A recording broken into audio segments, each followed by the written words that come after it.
Next we have Minister Zappone, appointed Minister for Children and Youth Affairs on May 6, 2016. Dr. Zappone was nominated to the 24th Seanad Éireann by Taoiseach Enda Kenny in 2011.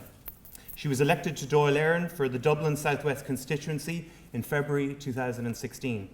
She's a former commissioner with the Irish Human Rights Commission 2002 to 2012 and a former CEO of the National Women's Council for Ireland. Dr. Zappone has spent her life campaigning for social justice issues to ensure that everyone is treated with fairness and with justice. She's co-founder of An Cosan, an organisation that combats intergenerational poverty through education and training, with her spouse, Dr. Anne-Louise Gilligan. Since its inception, An Cosan has grown into Ireland's largest community education organisation, supporting over 1,000 families annually. An Cosan also runs early childhood education and care facility, Rainbow House, and fledgling social enterprise, which operates 8 community preschools around the country.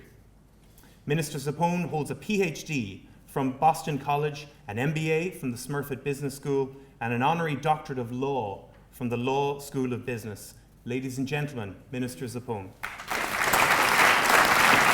Good evening. It's a great honor and privilege for me to be here today. And I would like to thank the Biological Society and especially Professor James Paul O'Neill, where'd you go there, for inviting me to be the Widdess Lecturer this year, and for inviting Susan Dennehy to speak as well. Extraordinary. Thank you, Susan. And in fact, I'm going to say that I hope some of my words this evening will be of some assistance, and I dedicate them to Ellie and Grace. The theme of this year's meeting, it's very important for me as a lifelong advocate for equality, and as Minister for Children, I am deeply grateful for the opportunity to speak about my vision for supporting healthier, happier, and more inclusive childhoods for children with disabilities in Ireland.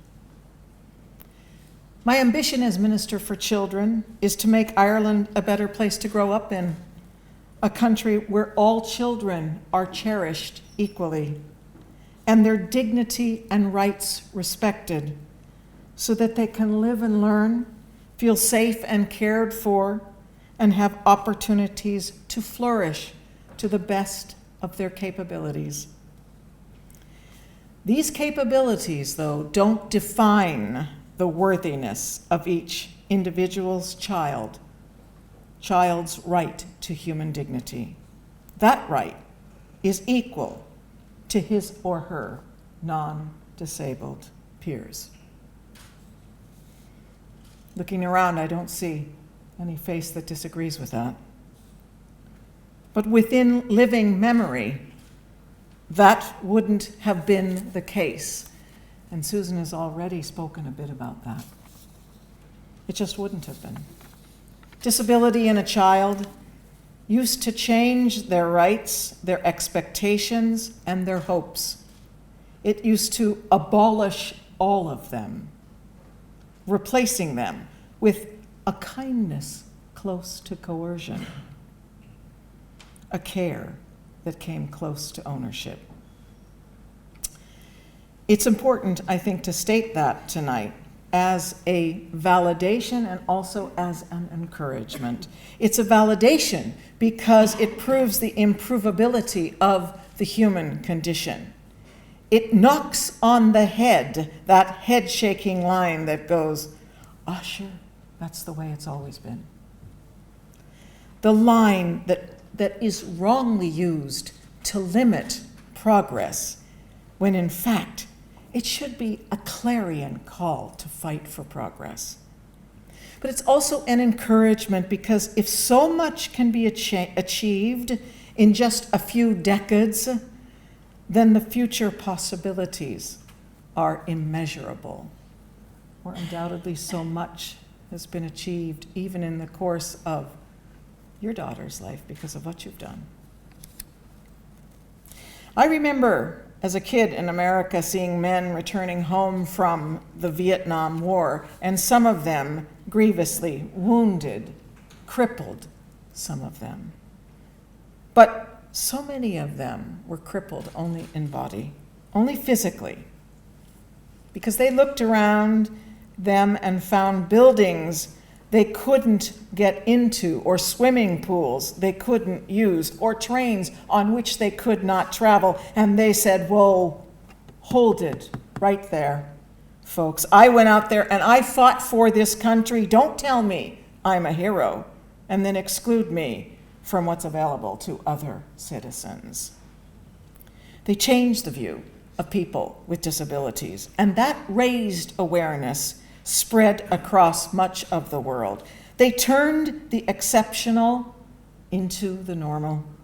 They turned hopes into rights. They were monumentally successful, not least because they had a sense of entitlement. They'd gone out to Vietnam as adults or near adults, able in body and mind, with the sense of entitlement that comes from being able in body and mind, but they came back with aspects of themselves severely damaged. But you know what wasn't damaged? Right.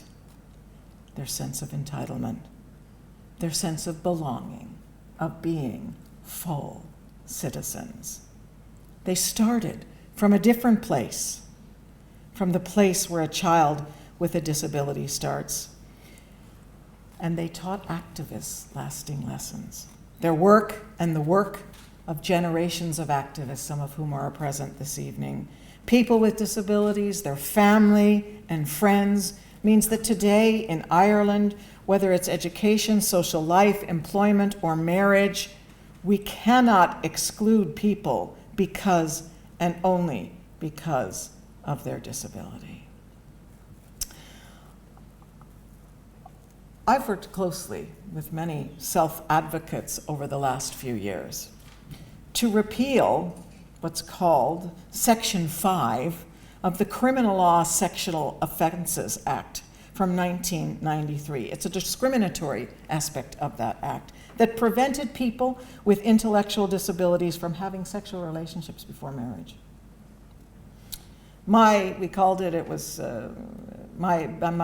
called it the Right to Love Bill, that I published in 2014 with the support of self-advocates, rose from the unjust and unbearable situation in Ireland that denied people with intellectual disabilities the same rights to loving relationships as everyone else. A bill that will change this outdated and discriminatory rule is currently going through the legislative process at the houses of the Oireachtas right now. And in fact, it will be completed next week in report and final stages in the Dáil. But this is only a single victory on the long journey towards full inclusion. The evidence is overwhelming, and Susan spoke about this. The discrimination against children with disabilities is rampant in all societal settings, and the children with disabilities are consistently excluded from opportunities within economic, social, cultural, and interpersonal consequence. That cannot and won't continue. We must, for example, create equal opportunities for children with disabilities to take part in mainstream education right from the start, from early childhood.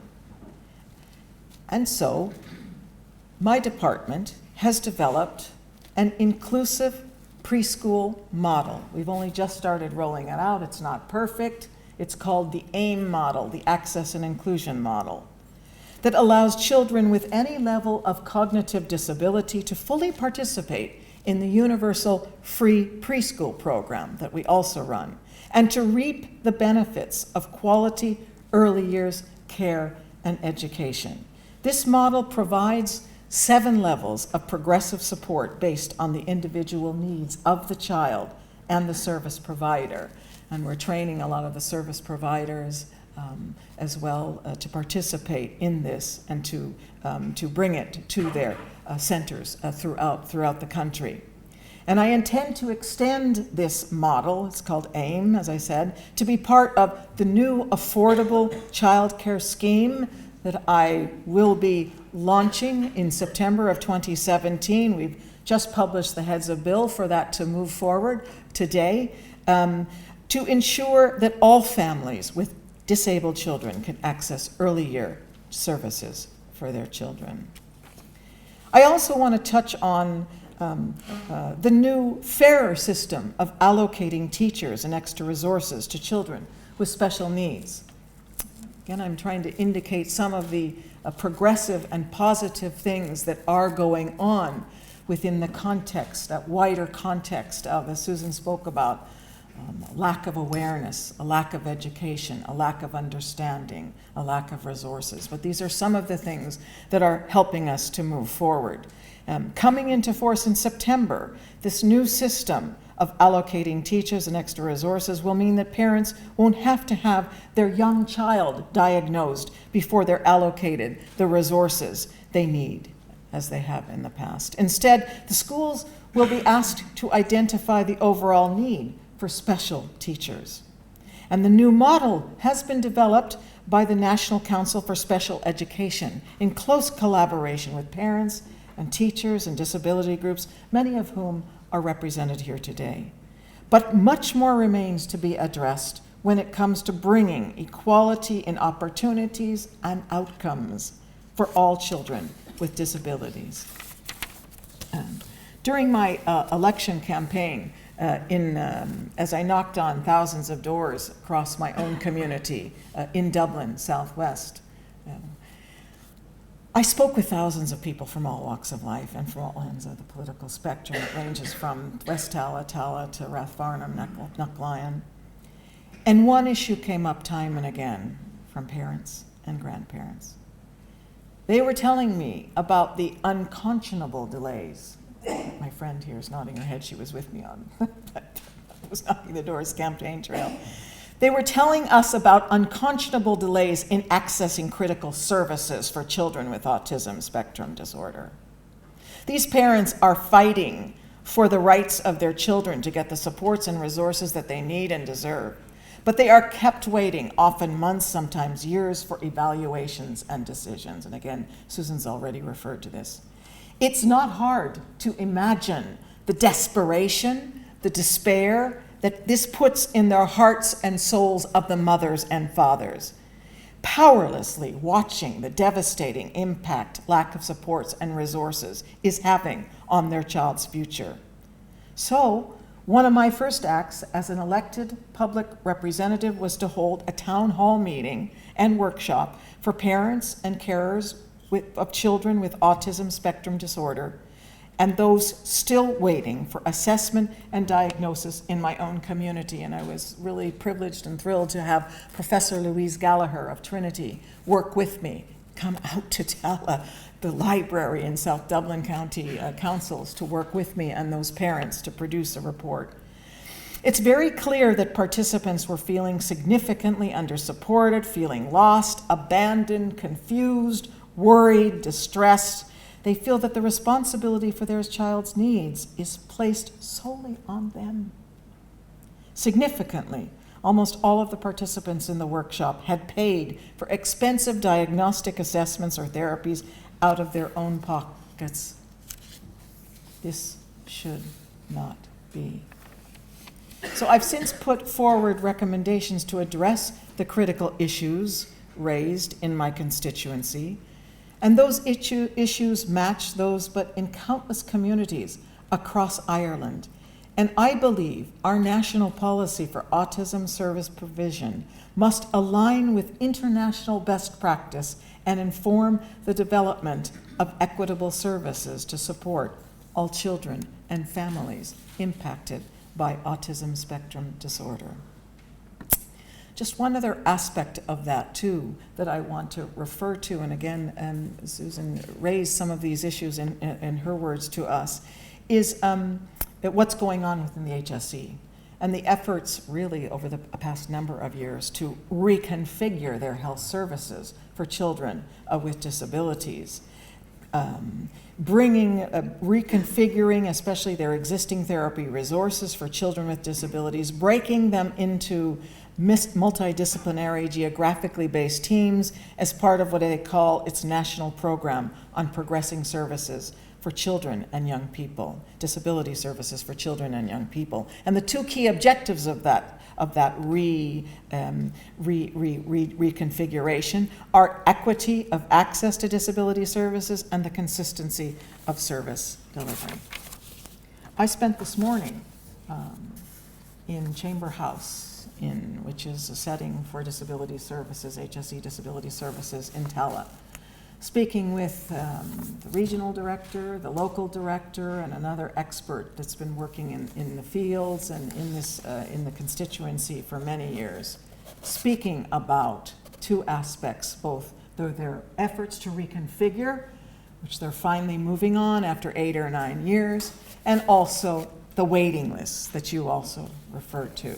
The waiting lists in this particular constituency for over 1.5 years for an assessment officer for children with particularly with ASD or other forms of special needs, just to begin the process. That post has been vacant for 1.5 years, so nothing has happened. And then what happens next is you move, once you start that process, to another person, a liaison officer. And then, so you wait for the assessment officer, you wait for the liaison officer, and then you get a report that identifies what services you need. And you wait, you're put on a waiting list to get onto the waiting list. And then perhaps maybe you'll find some services. And that's currently what is still going on. And we talked a lot about that and tried to identify ways in which I could support both the progression of the reduction of that waiting list in that community, as well as what needs to happen at national level to change that. Susan also spoke about the UN Convention on the People with the Rights of Disabilities and the importance of that, the importance of ratifying it, signing it almost over 10 years ago, ultimately though ratifying it, which means bringing it into more, I suppose, both moral as well as a form of legal impact really within our country, and the importance of that particularly for children who have disability here in our country. And it has been a long time. And one of the reasons for that is that in Ireland, to ratify UN conventions, the government made decisions many years ago that we need to ensure that our legislation is up for it, that if we are going to ratify a convention, that we need to have legislation that's in place that can help us to implement our obligations in whatever the treaty is about. And in this case, it has to do with children with disabilities. The last bill that we need to pass, it's called the Disability Miscellaneous Bill. The last bill that we need to pass in order to be prepared to ratify that convention is beginning in the Dáil in early February. So we're almost there, but it has taken too long, clearly. The other aspect that I wanted to mention here, it has to do with, and again you touched on this in a couple of your themes, Susan, is the right to family life and inclusion. One of the responsibilities under the Convention for Ireland is to recognize the equal right of all people to live in the community and have equal right to full participation and inclusion in the society. This government's policy is to support, as it was last government's policy, is to support people with disabilities to live everyday lives in their own communities, and to enable this, reconfigure disability services and supports into the communities. And it's particularly important for children with disabilities to be allowed to live with their families and have the opportunity to grow up with and to be part of their own families like other children without disabilities. The benefits of living family lives for children with disabilities are overwhelming. We have 2 examples of that here. I'm sure we have others in the audience as well. But regardless of the policy direction, the move, and here I guess I'm speaking about other children, the move from residential settings to community services that will allow family-based living has again been too slow. There are still too many instances where children with disabilities are cared and educated in isolation. And I love that slide as well. It's so clear, identifying the kind of philosophy, approach, practice, way of being that we're all trying to move towards in this regard. Services then for the care, development, and treatment in the home of children with complex needs must be developed in planned, proactive ways that meet the range and the extent of services needed with the appropriate skills and required to provide these services at the highest standards. There's a little bit of movement in that regard, again, in relation to supports for pediatric home care packages. But just to conclude, we all, I think, need care at some point during our lives, whether we have disabilities or not. I have a profound disability. It has to do with my hearing. My partner has lost her sight in the last couple of years. What kind of a couple is that, huh? I can't hear, she can't see. so we've all both gone through experiences, coming to that deeper sense of that we all need care at some point during our lives, whether we have disabilities or not. For children and adults with disabilities, this need for care can be lifelong. The caring relationships are fundamental to our humanity and distinctly human, and thereby the basis of a distinctly human dignity. Inclusivity is good for anyone who has a disability, and it's good for anyone who doesn't have a disability. It was Franklin Delano Roosevelt who defined the aspiration to inclusivity. And I am proud to quote this Democratic President of the United States of America just at this moment in history. And he said, "Let us build a society where nobody feels left out." That's the way he put it. I buy that. Let us build a society in Ireland where no one feels left out, particularly no child like Ellie or Grace who has a disability. Thank you.